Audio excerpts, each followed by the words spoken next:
The night Shaka is born. A comet streaks across the sky. The village Sangoma, the spiritual healer, has a powerful vision. A young boy standing atop a mountain of spears, with the spirits of ancient warriors swirling around him. The Sangoma prophesies that this child will either unite the people or destroy them. A king whose name will echo through time. Nandi, Shaka's mother, cradles her newborn son as lightning splits the sky, the ancestors welcoming a future king.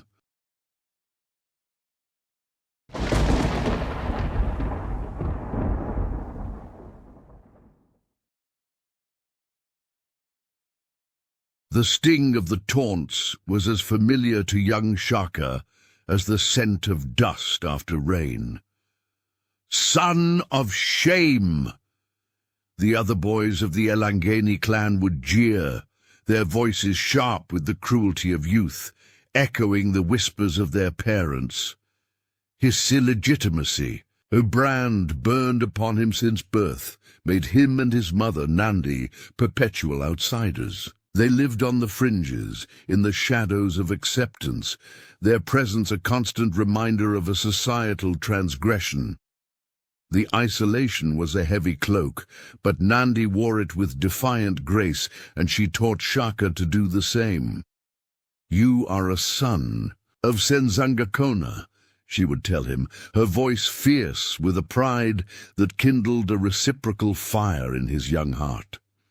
She painted vivid pictures of his father's noble Zulu lineage, of warriors and leaders whose names resonated with power and history. These stories were the antidote to the daily venom of rejection, building within Shaka a core of self-worth that the relentless mockery could not fully erode. He was not just an outcast, he was a prince denied, a truth Nandi etched into his soul. One sweltering afternoon, the taunts escalated beyond words. A group of older boys cornered Shaka by the riverbank, their faces contorted with malice. Fists and sticks rained down upon him, a brutal crescendo of the years of prejudice. He curled into a ball, instinctively trying to shield himself, the familiar despair beginning to creep in. But then something shifted. Amidst the blows and the jeers, a new sound pierced the haze of pain. Soft, insistent whispers that seemed to come from the very air around him. "Stand, son of kings! Rise! Fight!" The voices were not of this world, ancient and resonant, filled with a power that both terrified and invigorated him. They urged him not just to endure, but to resist. A surge of heat and electricity coursed through his small body. It was a strength that was not his own, a sudden, unyielding power that stiffened his limbs and cleared his mind.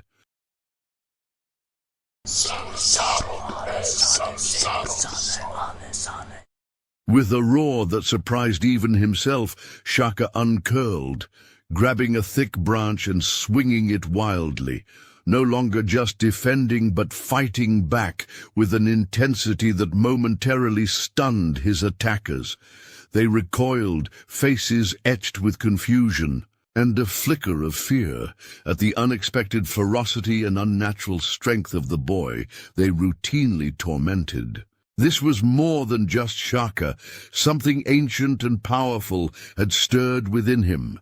It was his first conscious connection to the ancestral spirits, a moment that marked the true beginning of his divergent path.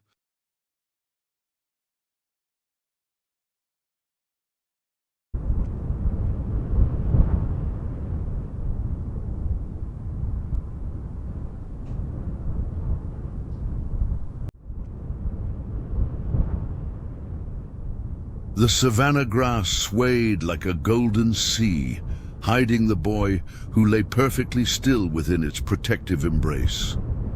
Shaka's chest barely moved as he controlled his breathing, something he had taught himself after many failed hunts. His young body already wiry and strong beyond his 14 years, remained motionless as he tracked the movement of the bull grazing 30 paces away. This was no ordinary hunt. This was his answer to the mockery. Son of shame, they had called him again. The usual taunts from the other boys of the Elangeni. No true father would claim such weakness. Even the smallest calf has more courage. The words were familiar. He had heard variations since he could first understand speech, but today something had shifted inside him. The constant ridicule directed at him and his mother Nandi had crystallized into a cold determination. He would prove himself in a way none could question.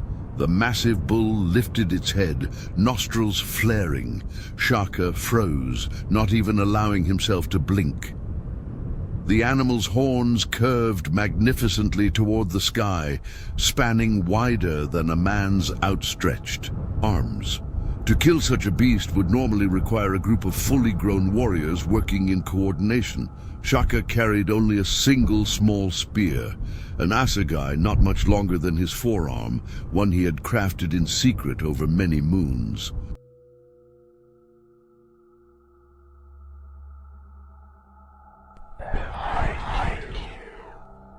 Wait for the perfect moment, a voice whispered in his mind. It was not his own thought, but one of the voices that had been coming to him with increasing frequency since his 12th year.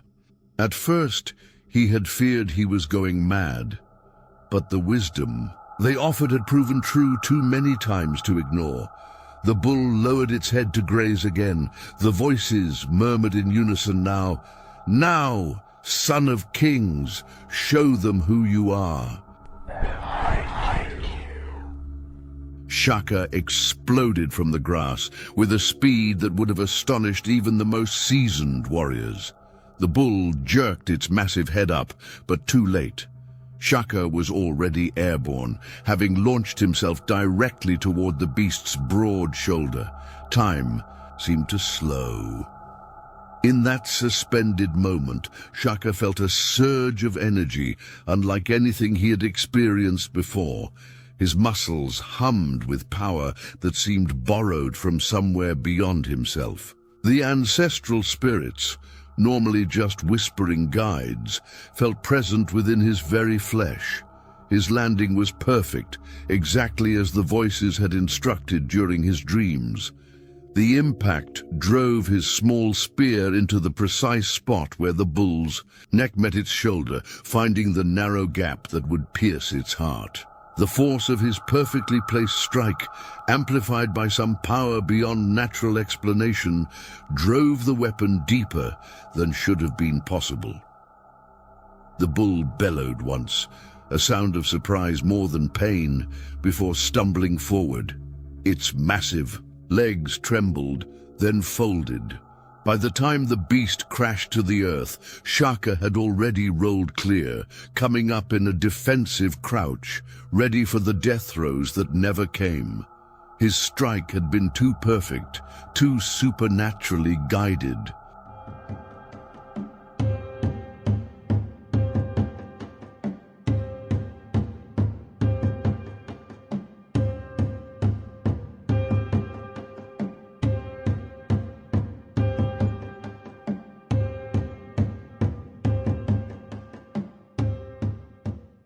As the dust settled around the fallen giant, Shaka stood tall, his thin chest heaving not from exertion, but from the rush of power now receding from his limbs. In the sudden silence, he heard a gasp. He turned to see Gudluka, one of the village elders, standing at the edge of the clearing, his eyes wide with disbelief and something else, recognition. "I was wrong about you, boy," the old man said, approaching cautiously, as if Shaka himself might be dangerous. "The blood that flows in your veins, it is not ordinary." Shaka said nothing, but held the elder's gaze without flinching. Gudluka circled the fallen bull, examining the wound with growing astonishment. One strike? Impossible. He looked up at Shaka. Who taught you to hunt like this? The ancestors speak to me, Shaka answered simply, surprising himself with the admission he had kept secret for so long. Instead of mockery, the elder's face showed solemn understanding. I have heard of such things, but not since the days of my grandfather's grandfather. He straightened, decision made. You will come to my homestead tonight. There are things you must learn, things about war and leadership that the spirits cannot teach you. As Good Luka walked away, Shaka placed his hand on the bull's massive flank, feeling the last warmth of life fading from the magnificent creature. Thank you for your sacrifice, he whispered, as his mother had taught him to respect what the earth provided.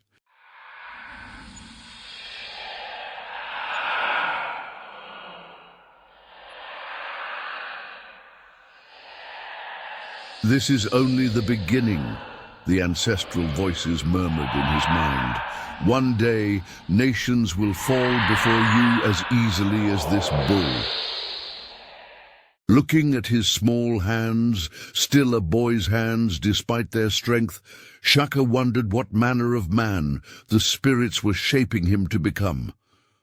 Whatever awaited him, he knew with sudden clarity that he would never again be the mocked outsider. From this day forward, he would forge his own destiny. That evening, as Shaka approached Good Luka's homestead, he saw not just the elder but 3 other old men waiting for him, their faces solemn in the firelight. We have been watching you, said one he recognized as a respected war leader. The signs have been there since your birth beneath the comet. Today merely confirmed what we suspected. What signs? Shaka asked, his voice steady despite his pounding heart. The prophecy speaks of one who will remake our world, Good Luka said, a leader whose vision will birth a nation powerful enough to stand against any foe, even those yet unknown to us. The eldest of the men, his face deeply lined with age, leaned forward. But power demands sacrifice, young Shaka. The spirits have chosen you, but the path they offer leads through blood and fire. Once begun, there is no turning back. Do you accept this burden? Without hesitation, Shaka nodded. I accept.